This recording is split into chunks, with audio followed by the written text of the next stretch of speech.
A heartrending story for the families of two pet dogs tonight. 2.5 years ago, the families of Thor and Huckleberry sent their dogs to the care of this man, Benjamin Friedenberg of Soquel. The families have not seen their dogs since, and Friedenberg isn't saying what happened to them. This is the latest in a long line of really troubling stories concerning the unregulated dog training industry. Assemblyperson Rebecca Bauer-Cahan pledged to reintroduce legislation to provide oversight on this, but as 7 on Your Side's Michael Finney reports, so far the Tri-Valley legislator hasn't lived up to that pledge. Watching video of her German Shepherd Thor still brings a smile to the face of Lauren Myers of Watsonville. She sent the puppy you see here to Benjamin Friedenberg for training. Thor was a ball of energy. Lauren had hopes Friedenberg could help calm Thor down. In a month, he would come back to us. He would be very, have all the basic obedience skills. She also hoped Thor would serve as a therapy dog for one of her children who has special needs. Unfortunately, prosecutors say Friedenberg never returned Thor to the family. He told them Thor would need extra training and he was not progressing. Friedenberg then sent the family periodic videos of Thor's training. Thor. Good man. Hey, Platz. Friedenberg told the family he had taken Thor to Oregon to train with other dogs. The 1-month planned training extended to 3 months. Lauren said Friedenberg called her as he was driving Thor back from Oregon. Then the call suddenly stopped.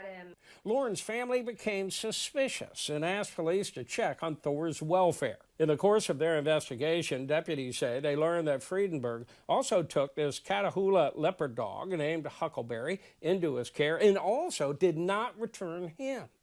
Ashley Keene is with the Santa Cruz County Sheriff's Department. So in several cases, he is essentially accused of fraud, embezzlement, and theft of an animal. Friedenberg is also accused in other consumer fraud cases that didn't involve animals. So he was a scam artist. Friedenberg pleaded no contest to 6 of the charges. Animal rights activist Judy Mancuso of Social Compassion and Legislation says we need legislation now to have some oversight of the dog training industry. They should be licensed. There should be some bar set for who these people are.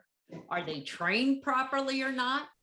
7 on Your Side brought this to the attention of Tri-Valley Assemblywoman Rebecca Bauer-Cahan in 2020.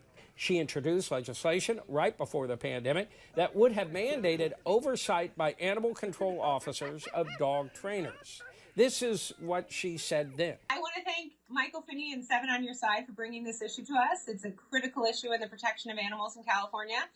She said the bill had to be pulled due to the COVID emergency. She has until Friday to submit it again to the Legislative Council for review. She has yet to make a final decision. Meanwhile, the families of Huckleberry and Thor are left not knowing what happened to their loved ones. We asked Lauren how hopeful she felt about ever seeing Thor again. Well, it's, sorry. I think they're pretty minimal. I don't really know if we'll ever get him back. I mean, I can hope that maybe someone will see his picture and recognize him and he, maybe they'll find him and send him back to us. I'm Michael Finney, 7 on Your Side.